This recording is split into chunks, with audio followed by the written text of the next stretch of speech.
Olá, pessoal. Boa noite para todo mundo. Sejam todos bem-vindos.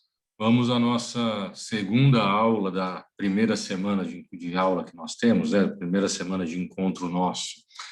É, Vamos continuar do material que vocês receberam e que foi disponibilizado pelo sistema já, tá bom? Então, conforme eu avisei no grupo dos representantes, o Moodle está funcionando. E eu coloquei no Moodle esse material e também coloquei o plano de ensino. A partir de agora, os novos materiais serão todos colocados no Moodle. Então, você já tem acesso, dê uma olhada lá e assim a gente consegue, é, a gente vai conseguir se organizar de uma maneira adequada em relação a isso. Pessoal, como também o Moodle está funcionando, também está funcionando o portal do professor. Então, como que a gente vai fazer? Eu vou trabalhar com controle de presença, mas esse controle de presença ele será hoje eu vou fazer, ontem eu não fiz chamada, pelo menos uma vez na semana eu vou acabar optando pela realização da chamada, até porque a gente é empregado, a gente tem que cumprir ordens nessa vida, né? Então, deixa eu carregar aqui ó, a página e eu vou marcar os alunos que estão presentes nesse horário e depois, a hora que nós cairmos e entrarmos de novo, eu marco novamente, já que são 2 horários de aula. Deixa eu desmarcar aqui.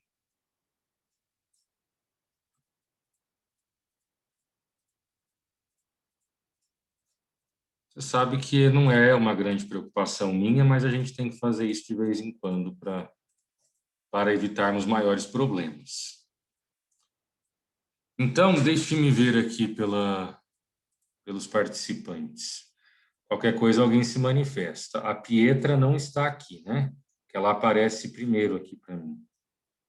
Mas está em ordem alfabética, então a Pietra não está. O Alisson também não. O Alexandre eu já vi que está. A Amanda Lima Ferreira está. A Amanda Maggi está. O André Guilherme está. Tem que descer um pouquinho. Aí do André Guilherme, o André Gustavo não. A Bruna não. Temos o Bruno Correia. Isso. Aí a Caroline não. Celiane está. Christopher não. O próximo é o F. Então, a gente vai lá para o Felipe. Felipe Ito. Isabela Borges. Isabela Borges. Depois da Isabela, Jéssica Castellano.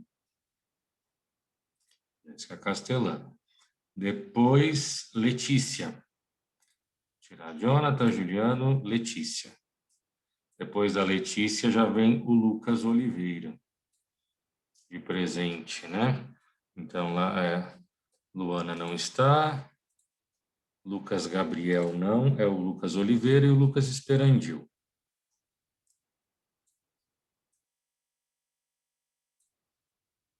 Luiz Gustavo não, Luiz Henrique, Marciele está. Depois da Marciele é a Maria Eduarda. Maria Eduarda. Depois da Maria Eduarda, Maria Luísa. Ok. Depois a Mônica.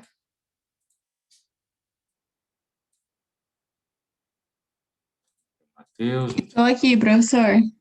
Sim, sim.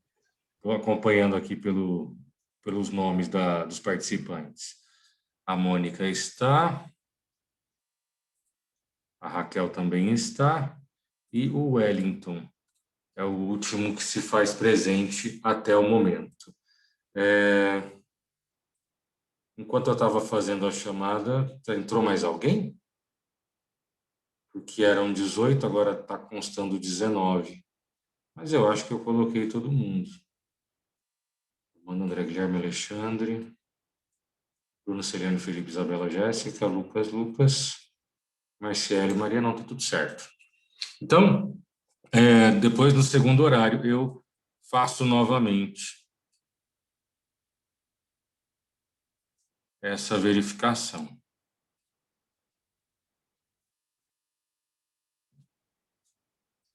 Bom, a gente acha que o sistema está funcionando, né? Então, vamos ver. A gente tem que ir fazendo alguns testes para ver se de fato vai dar certo.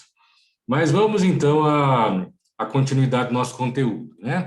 Nós estávamos falando ontem sobre processo de conhecimento, conversamos sobre o que significa processo de conhecimento e trabalhamos com as hipóteses de julgamento de um processo de conhecimento, né? Como que um processo de conhecimento pode ser julgado pela ideia do sem resolução de mérito e com resolução de mérito. E nós terminamos a aula anterior exatamente nesse slide, trabalhando com as últimas hipóteses de julgamento com resolução de mérito. Lembrando que mérito é pedido, mérito é sinônimo de pedido. Então, quando a gente fala julgamento com resolução de mérito, eu estou dizendo que o juiz julgou o processo analisando o pedido ou os pedidos formulados na petição inicial, ou até mesmo se o réu apresentou alguma reconvenção, também a reconvenção possui o seu próprio pedido. E aí nós vamos dar sequência. Quando a gente entende que existe um julgamento com resolução de mérito e um julgamento sem resolução de mérito, ou seja, o juiz pode julgar o processo analisando o pedido ou não analisando o pedido, essas duas ideias, elas resultam nas duas principais classificações de coisa julgada, certo? Então, quando eu tenho a formação da coisa julgada, ela pode ser uma coisa julgada de vários tipos. Existem 3 espécies de coisa julgada. Vamos entender o que é cada uma dessas espécies. Primeiro ponto que a gente precisa colocar aqui. Para a gente entender coisa julgada material, formal, que são as modalidades, nós temos que relembrar o que é coisa julgada, ou até um pouco antes disso, o que é o trânsito em julgado, né? Quando a gente fala em trânsito em julgado, nós estamos nos referindo à impossibilidade de discussão daquilo que foi decidido. Então, sempre quando a gente pensa em trânsito em julgado, nós nos referimos a essa impossibilidade de discussão sobre aquilo que fora decidido pelo magistrado. Então, estou colocando aqui no chat para que você possa fazer o acompanhamento, né? Representa a impossibilidade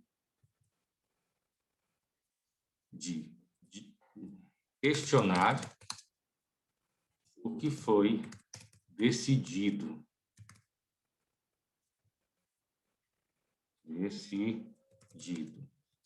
E por quê?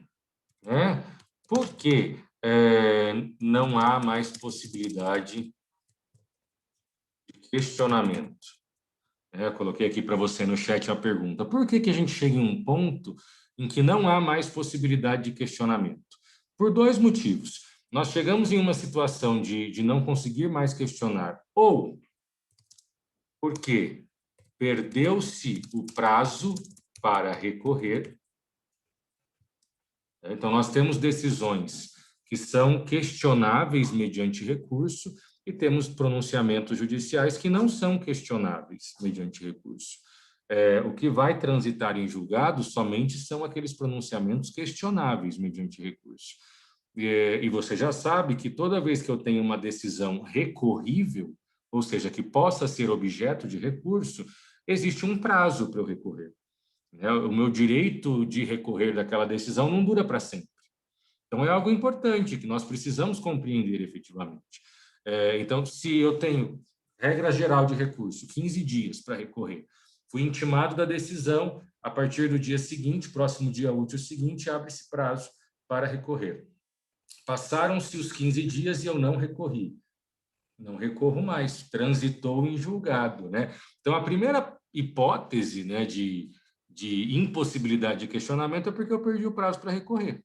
Ou então, por ter utilizado todos os recursos possíveis. Como assim? Joguei aí para você no chat essas 2 ponderações. A gente sabe que existem várias possibilidades recursais. O artigo 994 do Código de Processo Civil, ele nos apresenta quais são os recursos cíveis, e ele lista todos os recursos, e não são poucos. Sabemos disso, mas acontece que eles são finitos. Por mais que eu esperneie e consiga levar esse processo para Curitiba, para Brasília, vai chegar uma hora que não tem mais para onde recorrer. E aí, nesses casos, chegando nesse momento, não me resta mais nada do que sentar e chorar. Artigo 994, isso, Felipe, ele fala sobre os recursos. Quais são os recursos? Tá? Então, essas duas situações, elas podem gerar o que nós chamamos de trânsito em julgado. E qual a consequência do trânsito em julgado? Primeira consequência, eu não consigo mais questionar aquela decisão, porque eu perdi o prazo para fazer esse questionamento, e como consequência direta do trânsito em julgado, nós temos a formação da coisa julgada.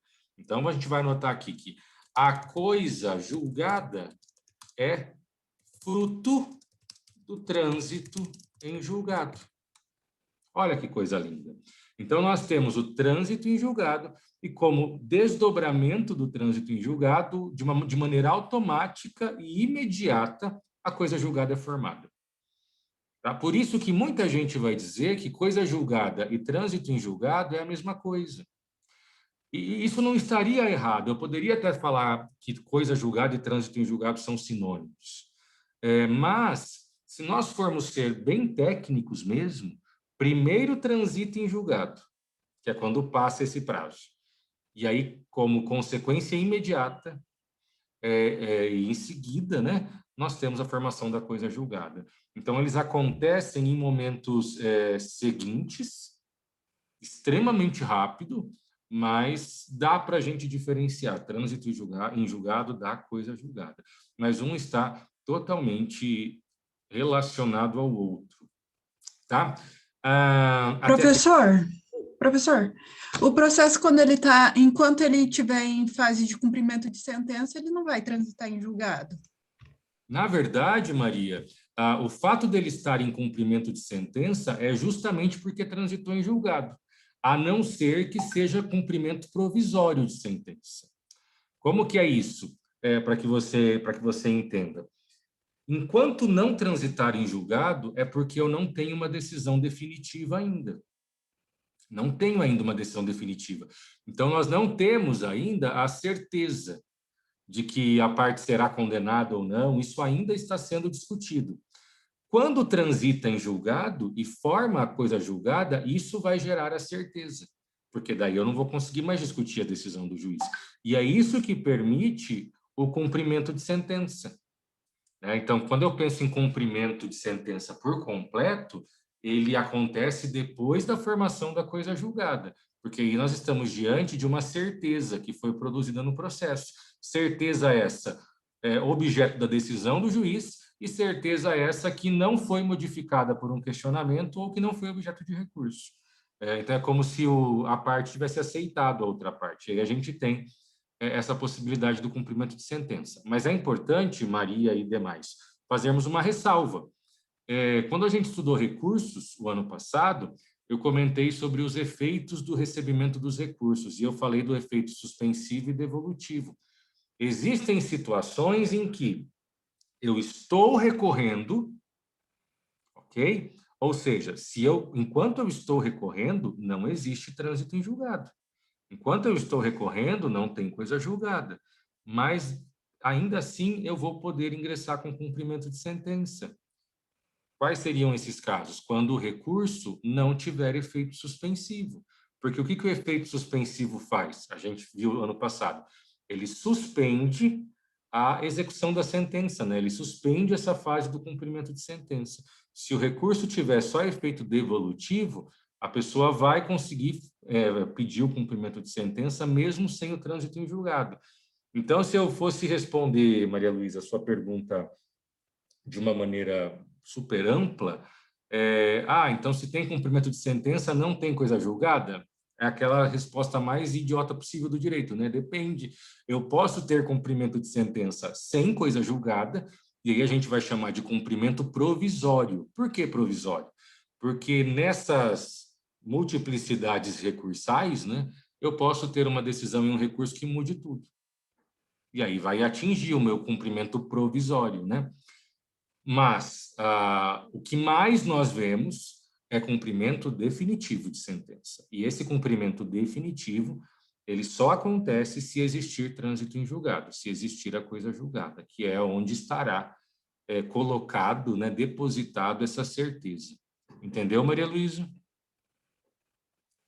Entendi, sim. Obrigada. Nada, tem certeza? Não fique com dúvida. Não, eu entendi sim, professor. Então tá. Bom, primeiras duas modalidades de coisa julgada. Nós temos a coisa julgada formal, né? O que é coisa julgada formal? Vamos escrever aqui. Apesar que está no slide, mas isso ajuda de alguma forma. Representa a imutabilidade da decisão dentro do processo em que foi proferida. Coisa julgada formal é a imutabilidade da decisão dentro do processo em que foi proferida. O que é isso? Naquele processo em que houve a decisão, eu não consigo mais questionar. Aquela é a decisão e ponto final. Não tem mais o que ser feito. Mas, se eu tiver só coisa julgada formal, a parte pode ingressar novamente com a mesma ação. Tá? Então, nós vimos lá artigo 485 e artigo 487. Voltando aqui para você. Quando o magistrado julga a demanda com fundamento no artigo 485, e que é o 485 sem análise do pedido, né? Sem análise de mérito.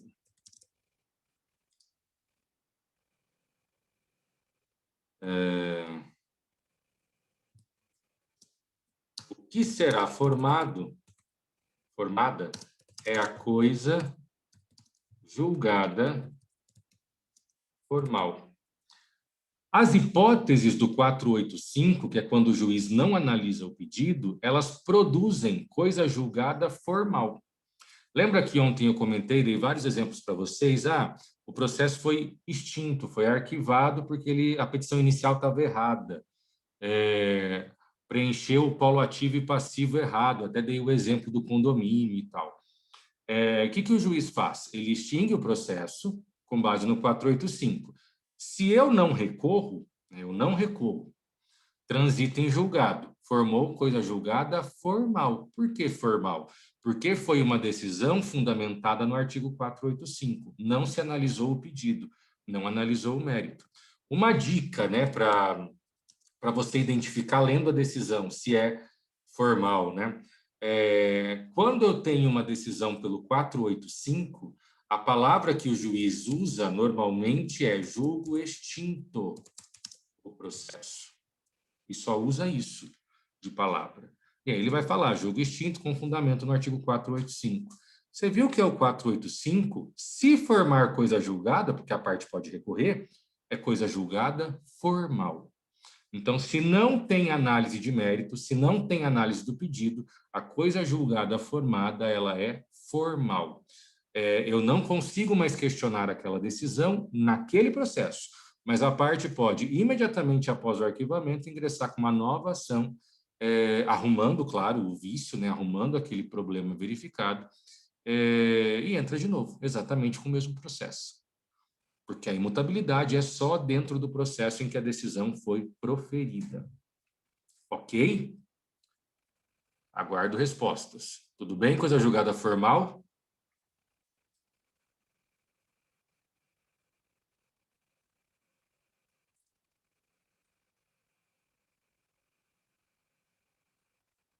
Ok, temos aqui respostas de sim. Certo. Bom, é aquela minha fala de sempre, né? Se você não está acompanhando, você precisa me falar. porque isso é uma coisa que vai prejudicar você depois, né?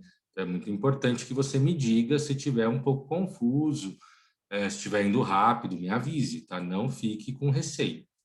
Bom, e a segunda modalidade que nós temos é a chamada coisa julgada material. E o que é isso, coisa julgada material? Vamos anotar aqui. Coisa julgada material. Representa a imutabilidade da decisão proferida, dentro e fora do processo em que foi proferida. A coisa julgada material é uma imutabilidade um pouco maior, né? Então, enquanto a formal é uma imutabilidade só dentro do processo em que ela foi proferida, e a parte pode ingressar de novo com a mesma ação, na material, nós temos uma imutabilidade dentro e fora do processo. Ou seja, se eu tenho coisa julgada material, eu não posso ingressar de novo com a mesma ação, porque aquela ação já foi decidida. Situações, né? Quando o julgamento for fundamentado no artigo 487 do CPC, que é julgamento com análise do pedido, a decisão formará coisa julgada material. Então, meu caro, se tem análise de mérito, é coisa julgada material. Lembra que é M de mérito, M de material, para facilitar a tua associação, ok? Por quê? Porque a gente já falou que mérito é pedido. Então, se o magistrado analisa o pedido ao julgar, dizendo quem tem direito e quem não tem direito, não tem como a parte ingressar novamente. Essa discussão já foi decidida, já foi encerrada. É claro que ela pode recorrer, mas enquanto recorre, não tem coisa julgada, né? Só depois, só agora formou coisa julgada, eu não tenho mais como questionar. Por isso que a gente fala que a coisa julgada material é imutabilidade para dentro e para fora do processo. Então, extinguiu pelo 487, coisa julgada material. Essa é a regra, né? É claro.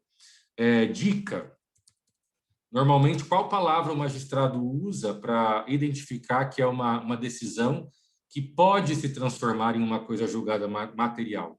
Ele vai dizer o seguinte, julgo procedente ou julgo improcedente, ou ainda nas variáveis intermediárias, né, como julgo parcialmente procedente ou parcialmente improcedente. Jovens, se tem procedente ou improcedente na parte dispositiva da sentença, vai ser a circunstância da coisa material. Porque para ele falar procedente, ele está dizendo, autor, você tem razão, o direito é seu. Se ele fala improcedente, ele está dizendo, autor, você não tem razão, o direito não é seu. Para ele fazer isso, ele está analisando o pedido. Não tem como ele dizer quem está certo, quem está errado, sem analisar o pedido. Então, se tem análise do pedido, tem análise de mérito. Se tem análise de mérito, é coisa julgada material. Certo, meus queridos? Tudo bem? Estão me acompanhando? Estão comigo?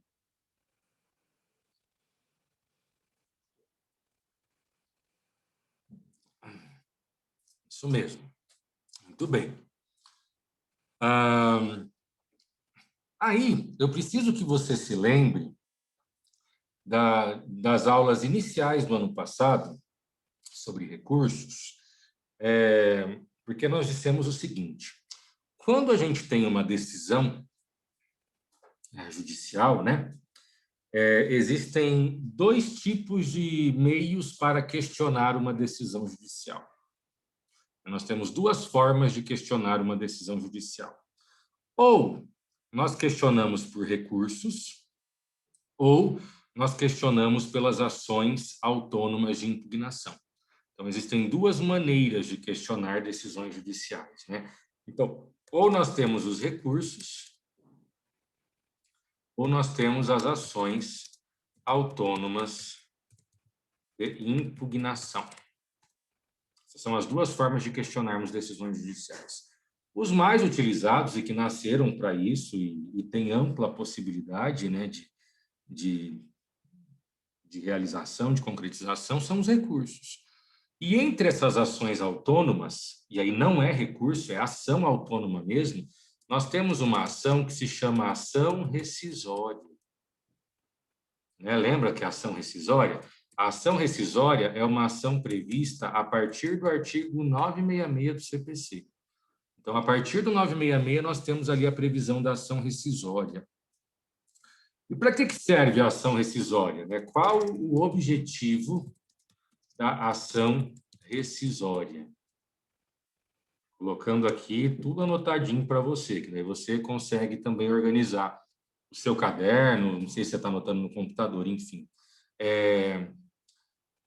O fim da ação rescisória, né? Ou se você quiser anotar diferente, o objetivo da ação rescisória é rescindir, ou seja, invalidar, tornar sem efeito, desconstituir, várias palavras aí. A coisa julgada material. Esse é o objetivo principal. O fim da ação, entenda, tem exceção, mas a gente não está falando disso agora. A regra é, a ação rescisória, ela existe no nosso ordenamento jurídico para destruir a coisa julgada material. E aí nós precisamos lembrar mais uma vez e reforçar essa ideia. Enquanto for possível recurso, é porque ainda não tem coisa julgada, certo? Agora, se transitou em julgado, recurso é impossível de usar. Não é possível fazer uso de recursos se houver a coisa julgada. Aí, se tem coisa julgada, uma das saídas é a ação rescisória. Então, para ter ação rescisória, tem que ter coisa julgada, tem que ter trânsito em julgado. Então, não dá para confundir recurso com ação rescisória, porque as hipóteses de cabimento são totalmente diferentes. Quando couber recurso, é impossível usar ação rescisória. E quando couber ação rescisória, é impossível usar recurso. São hipóteses muito distantes. E aí, como nós estávamos falando, o foco da ação rescisória é acabar com uma coisa julgada material.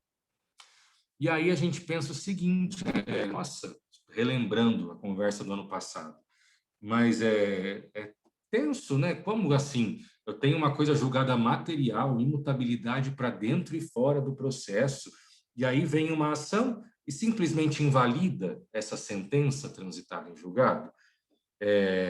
Primeiro, a gente tem que entender que é exceção.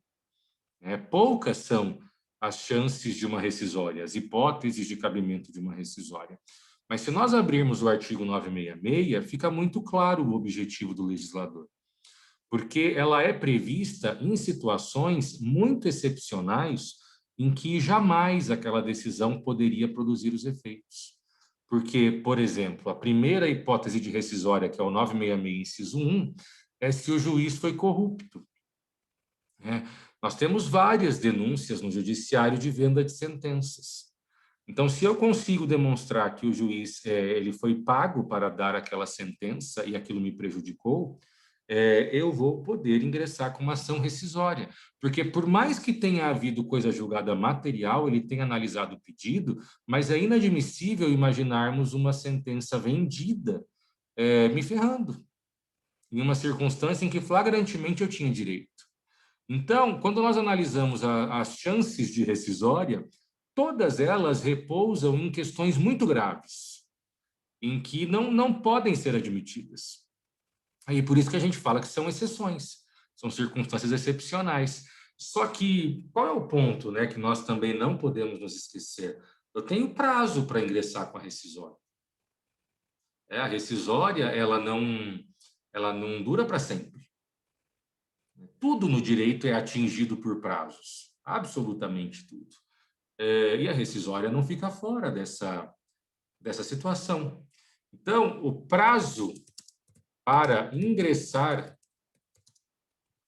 com a ação rescisória, ele é 2 anos. Então, após o trânsito em julgado, após a formação da coisa julgada, da imutabilidade da decisão, eu terei 2 anos para ingressar com a ação rescisória. E se passar os 2 anos? Aí eu não tenho mais o que fazer. Aí, simplesmente, eu preciso entender que é isso mesmo, me lasquei, não tem para onde correr. E é justamente nesse contexto que surge a última modalidade de coisa julgada, que é essa coisa soberanamente julgada ou coisa julgada soberana. E quando que nós temos a formação da coisa julgada soberana? Quando a coisa julgada material existe há mais de 2 anos. Por quê? Porque quando eu tenho a formação da coisa julgada material, ela é imutável, aquela coisa toda, mas ela fica 2 anos ainda esperando, será que vai vir uma rescisória para me destruir? É como se ela fizesse isso, sabe? Ficasse ali espiando na porta para ver se vai aparecer alguma coisa. Só que deu 2 anos, é o ponto de segurança dela. 2 anos é a virada de segurança, é a chave de segurança. Deu 2 anos, não tem mais como fazer rescisório. Então, agora ela verdadeiramente se consolida. Agora ela verdadeiramente fica um negócio quase que praticamente inquestionável, né? Então, essa é a ideia da coisa soberanamente julgada. Então, para a gente anotar, né? A coisa julgada material, quando formada há mais de há mais de 2 anos, se converterá, isso é automático, em coisa soberanamente julgada. Ok? Então, a coisa soberanamente julgada é a coisa julgada material formada há mais de 2 anos. Por quê? Porque agora não cabe mais ação rescisória. Porque nessa hipótese não é mais possível fazer uso da ação rescisória. Pegou isso? Preciso retomar alguma coisa, explicar algum ponto? Manda aí a pergunta. Como é que tá, Maria Luísa? Tudo certo, professor, sem dúvidas. Ótimo. Como é que vocês estão aí? Alexandre, tá tranquilo?